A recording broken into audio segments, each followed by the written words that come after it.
আসসালামু আলাইকুম, স্বাগতম সবাইকে। আজকে তৈরি করব সাবুদানার শরবত বা ড্রিঙ্কস। সারাদিন রোজা রাখার পর ঠান্ডা ঠান্ডা এই সাবুদানার শরবতটা খেতে অনেক বেশি ভালো লাগবে। খুবই হেলদি একটা রেসিপি। ঘরে থাকা পছন্দসই যে কোনো ফল দিয়ে এই সাবুদানার শরবতটা তৈরি করে নেওয়া যায়। তৈরি করাও একেবারে সহজ। আর এটা খেতে ছোট থেকে বড় সবাই ভীষণ পছন্দ করবে।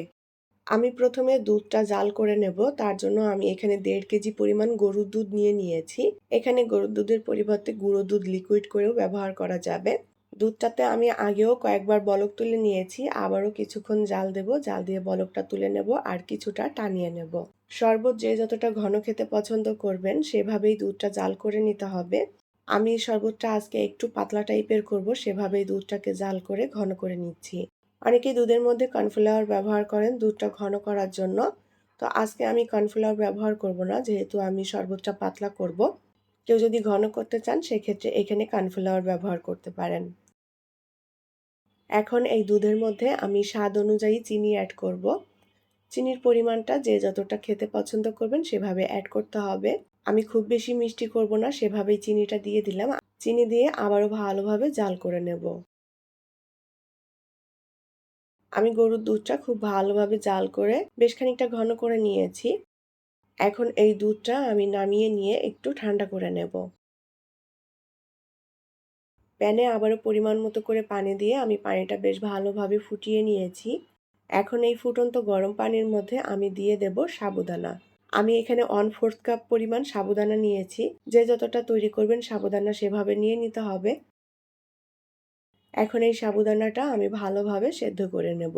মিনিট 10 সেদ্ধ করে নিলেই হবে। বেশ ভালোভাবে নেড়েচেড়ে দিতে হবে যেন এক জায়গায় দলা পেকে না থাকে। সাবুদানা সেদ্ধ হয়েছে কিনা সেটা বোঝার উপায় হচ্ছে সাবুদানার কালারটা চেঞ্জ হয়ে যাবে, স্বচ্ছ কাচের মতো দেখা যাবে। আর স্বচ্ছ কাচের মতো হলে বুঝতে হবে যে সাবুদানাগুলো সেদ্ধ হয়ে গিয়েছে। আমি খুব সুন্দর করে নেড়েচেড়ে সাবুদানাগুলো সেদ্ধ করে নিয়েছি। এখন এই সাবুদানাগুলো আমি নামিয়ে নিয়ে ঠান্ডা পানি দিয়ে একটু ভালোভাবে ধুয়ে নেব। ধুয়ে পানিটা ঝরিয়ে নিতে হবে। এদিকে প্রথমে যে দুধটা আমি জাল করে নিয়েছিলাম সেই দুধটা ঠান্ডা করে নিয়েছি। এখন এই দুধের মধ্যে আমি দিয়ে দেব সেদ্ধ করা সাবুদানা।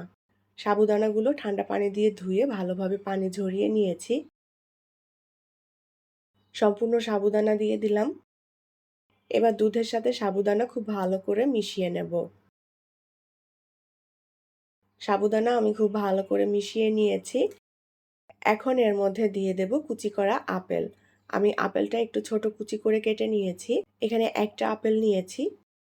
আর নিয়ে নেব আঙ্গুর। আমি এখানে এক ধরনের আঙ্গুর ব্যবহার করছি আর এই আঙ্গুরটা মিষ্টি। চেষ্টা করতে হবে অবশ্যই এখানে মিষ্টি আঙ্গুর নেওয়ার জন্য। টক আঙ্গুর নিলে এটা খেতে ভালো লাগবে না। আর দিয়ে দেব ডালিম বা আনার। আমি এখানে ছোট সাইজের একটা ডালিমের কোয়াগুলো বের করে নিয়েছি। এখন সমস্ত কিছু একত্রে ভালো করে মিশিয়ে নেব। আর মিশিয়ে নিলে আমাদের সাবুদানার ড্রিঙ্কস বা শরবতটা তৈরি হয়ে যাবে। আমার ঘরে আজকে যে ফলগুলো ছিল সেগুলো দিয়েই তৈরি করে নিলাম। সাবুদানার শরবতের মধ্যে এখানে কলা ব্যবহার করলে আরও বেশি মজার হবে খেতে। আজকে ঘরে কলা নেই তাই কলাটা অ্যাড করিনি। আর এখানে যার যার পছন্দ মতো যে কোনো ধরনের মিষ্টি ফল অ্যাড করা যাবে। আজকে আমি 3 ধরনের ফল অ্যাড করেছি। এটা খেতেও অনেক বেশি ভালো লাগে। সবকিছু একত্রে মিলিয়ে নিয়েছি আর সাবুদানার শরবতটা তৈরি হয়ে গিয়েছে। এখন এই সাবুদানার শরবতটা আমি ফ্রিজে রেখে দেব 2-3 ঘন্টার জন্য। তারপরে এটা ইফতারিতে পরিবেশন করব।